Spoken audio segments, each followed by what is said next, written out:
segue agora aqui no TJ Aparecida falando do governo federal, que lançou o portal da reforma tributária e sancionou também a lei que cria o comitê gestor do IBS. É um novo imposto que vai substituir alguns tributos atuais. O presidente Lula ele classificou esse momento como histórico e também para explicar o que muda agora na prática para você que está assistindo o TJ Aparecida, a gente vai conversar com o João Pedro Nobre, que é o assessor da Secretaria Executiva do Ministério da Fazenda. Oi, João, seja bem-vindo aqui ao TJ Aparecida, uma boa tarde. Boa tarde, Rayane, boa tarde, Eduardo. Boa tarde. Que agradeço pelo convite. João Pedro, já começo te perguntando para a gente falar desde o início. Quando a gente fala de reforma tributária, o que isso significa na prática para o cidadão comum que está nos assistindo conseguir entender? Em primeiro lugar, a reforma é boa para todos. Então, a reforma tem seus benefícios para os empresários, para as empresas, mas também para o cidadão comum. O que é importante de destacar nesse primeiro momento é a reforma, ela simplifica impostos. Então, ela pega legislações de 5 mil municípios, que tem legislações do ISS, a legislação de 27 estados e do Distrito Federal, na legislação do ICMS, e a legislação federal para PIS, COFINS e IPI, e ela uniformiza, ela unifica em 2 tributos que têm um único instrumento, que é o IVA dual. A contribuição sobre bens e serviços, que é o IVA dual na parte federal, e o imposto sobre bens e serviços, que é a parte estadual e municipal. Essa uniformização, ela não é uma mera unificação de impostos. Ela traz simplificação e ela permite, principalmente, uma transparência para que o cidadão lá na ponta saiba exatamente quanto imposto ele está pagando. João Pedro, boa tarde para você, bem-vindo aqui ao TJ Aparecida. A gente lembra, né, uma reforma que foi discutida por anos e anos, ficou parado, engavetado ali no Congresso Nacional e finalmente acabou sendo aprovada. Aliás, o governo federal lançou o portal da reforma tributária. Eu pergunto para você que tipo de informação a população vai encontrar nesse portal e como ele pode ajudar quem tem dúvidas ainda.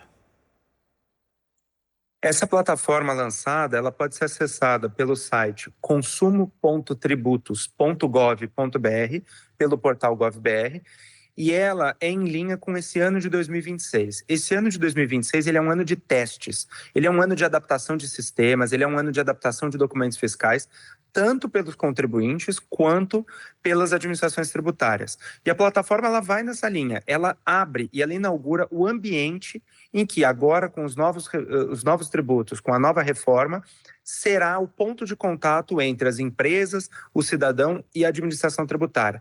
O que pode ser encontrado na plataforma? A plataforma tem a calculadora do imposto, que é um mecanismo que a Receita Federal disponibiliza para que todos possam, de forma fácil e de forma rápida, saber exatamente em uma operação quanto deveria ser pago de imposto e dar essa transparência e visibilidade ao vivo para que o empresário tenha todas as notas fiscais que foram emitidas em nome dele e todas as notas fiscais que ele emitiu e saber exatamente quanto de crédito ele tem e quanto ainda falta para pagar de imposto. Essa simplificação e essa modernidade coloca o sistema tributário brasileiro em um dos primeiros patamares internacionais. A gente já tem delegação internacional procurando o governo para conhecer a plataforma, para desenvolver. Isso é uma revolução tributária.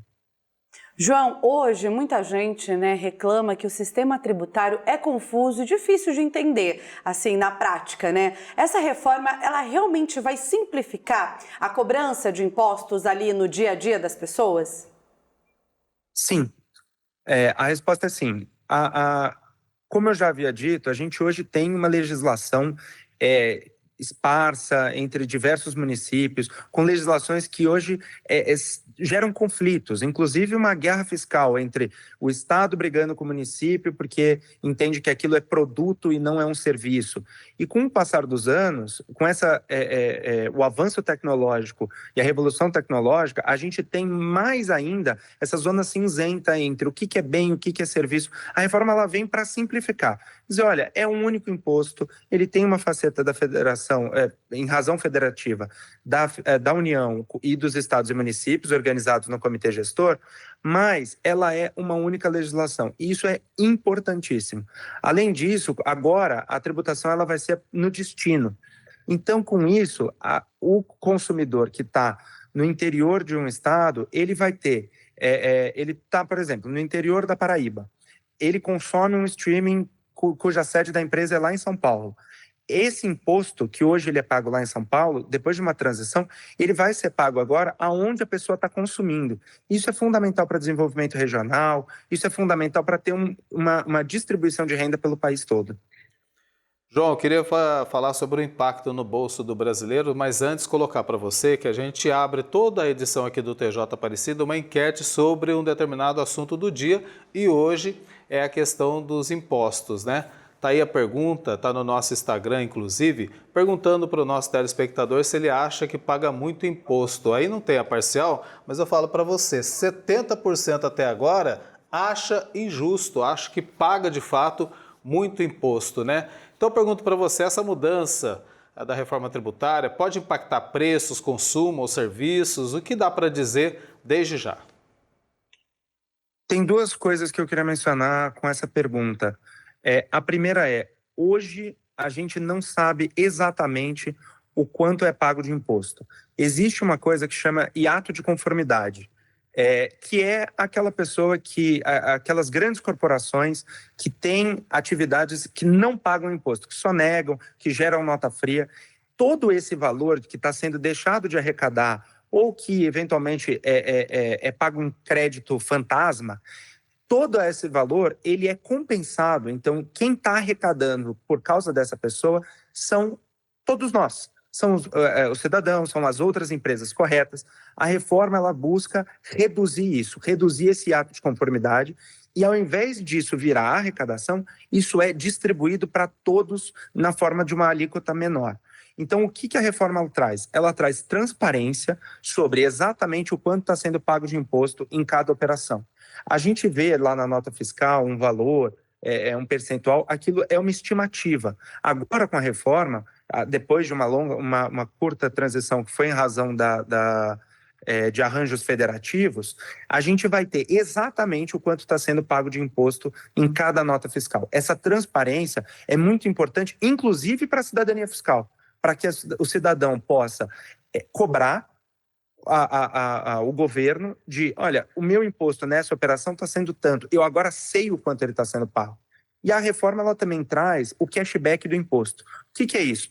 Hoje a gente tem que desonerar um produto e não a pessoa. Então, quando eu desonero um produto, no momento que um milionário, um bilionário, eu, todos nós, inclusive alguém inscrito no CadÚnico, compra aquele produto, ele não vai pagar imposto naquele produto. Com o cashback, a gente tributa esse produto, mas focaliza a desoneração em quem mais precisa, em quem está inscrito no cashback. E não só para esse produto, para tudo. Agora eu não preciso ter mais os produtos que são produtos de pobre, que como se diz. Mas agora a pessoa, quem mais precisa, a população mais carente, essas pessoas vão ser desoneradas, ter uma parcela do seu tributo sendo devolvidas em dinheiro pelo Estado. João, muito obrigado, viu, pela participação aqui no nosso TJ Aparecida. Seja sempre muito bem-vindo. Raiane, eu que agradeço pelo convite. Nós do Ministério da Fazenda estamos à disposição, inclusive para desmistificar algumas das fake news que têm aparecido, de que MEI, motorista de aplicativo, pagarão 26,5% de alíquota. Isso é fake news, isso é mentira. Queria aproveitar o espaço para destacar isso aqui também. Muito obrigado, viu? Pode ter certeza, conte sempre com a gente para tirar toda essa informação falsa que anda rodando por aí, viu? Um abraço para você, um ótimo fim de semana.